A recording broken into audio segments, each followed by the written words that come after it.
matamat na kamo kang surrender kung magwa nga para hindi na kamo magantos kung magsakripisyo pa kay handa man naton gobyerno nga magbulig sa inyo.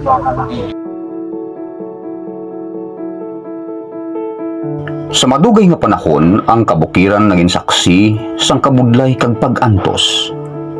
May mga pamilya ang naguba, kag mga kabuhi ang nadula. Apang subong may bag-o na nga katawa. Ini ang istorya sang aton mga utod nga nagbalik sabak sang gobyerno. Kag nakabaton sang bulig pinansyal, paagi sa Enhanced Comprehensive Local Integration Program o kun ICLIP, para ini sa ila bag-o nga pagsugod. Ang pagbalik sa sabak sang gobyerno naghatag sang bag-o nga paglaom. Ang tingog sang pusil nga nagadulot sang kahadlok sa aton mga utod nga nagtalang ang paghuna-huna. Subong nabaylohan na sang kalinong, kasanag kag kahilwayan. Pinaagi sa suporta kapag pulikid sang aton nagkalain-lain nga ahensya kag sa pagbinuligay sang aton pumuluyo sa kada banwa. Ako gali si Ka Steve no sa ngunito agi Regional Command. Subong bali nagbalik ako sa sabak sang gobyerno tungod sa nakita ko pag na saksiyan ko nga hindi man maayo gid pala ang patulungan sa ating nga ginalinan. Kapasalamat ako bulig sang titusikan establish ang akon nga tentangan. Kasubong doon kag mahilwero na ako nga magulag sa aton nga lugar nga ginistara. Ari sir sa subong ang akon nga pagulag ya kag tentangan hilway na gid ya nga magulag. Kag hilway na ko ya magatubang sa kadaman nga waising kakulba nga kahadlukan. Ano ang naibulig si imo sir sa nga gobyerno pagkatapos mo nga nag-surrender?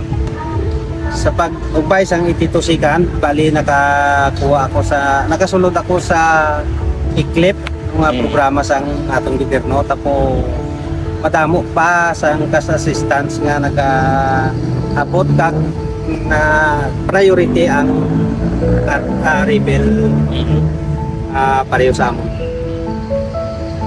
Sa akon nga bahin sa pagpanawagan no, sa sining programa sa atong gobyerno, ako ya willing gid ya nga magibulig kag panawagan sa nabilin sa way pagka-surrender no.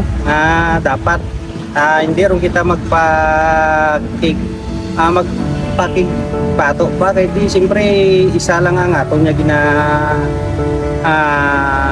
handom tatlong ining sistema. So ara na tanan no sa hanay sa militar, sila na mismo ang nagadara sini kag handa magbulig sa tanan nga nabilin no.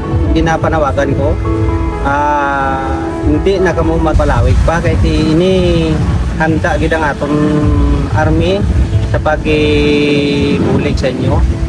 Sa hindi lang diri sa Panay, sa bilog nga Pilipinas, dapat Luzon, Visayas, Mindanao dapat amunay na ang aton nga manaog rong kita kag hindi ron ta magbato pa.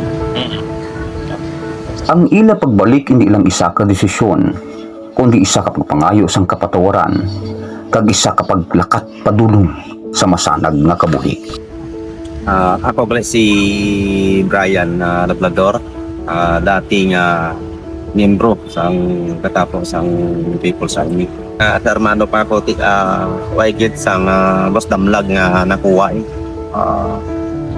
laban lang sa Surya o kung pangako man ang ginakapula sang People's Army nga kuno maka padaog ang ginatawag nilang pagrevolusyon.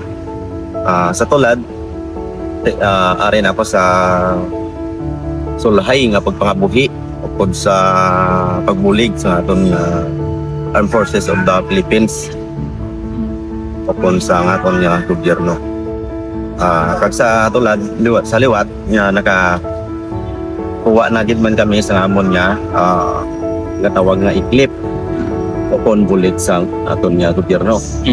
So kumusta nang bilang isa ka pagiging isa ka friends sa rescue? Subong sir, mas okay na. Mas silway na git ang amon nga paminsar. Wala ka sang kuwan pang sa paminsar baga na kabalakan. Base may gusto ko mga mensahe no, nga saan da nga pag ano man nga mapinsar man bala nila no, nga magbalik sa sabak sang gobyerno nato sir. Kaya mambal ko lang base kung nabatian man nila matamat na kamo kang surrender kung magwa nga para hindi na kamo magantos kung magsakripisyo pa kay handa man naton gobyerno nga magbulig sa inyo. Hindi niya pag-uyo sige ang inyong kabuhi samtang may panahon pa. Ang bago nga pagsugod hindi lang istorya sa mga anay rebelde. Ini istorya sa mga pamilya nga nagahulat, sang komunidad nga nagapalangga, kag sang pungsod nga nagapaninguha sang kalinong. Sa kada isa ka aton mga utod nga nagabalik sa sapak sang aton gobyerno, isa ka tikang padulong sa kapawa sang isa ka bago nga kinabuhi. Madamong salamat sa aton nga gobyerno.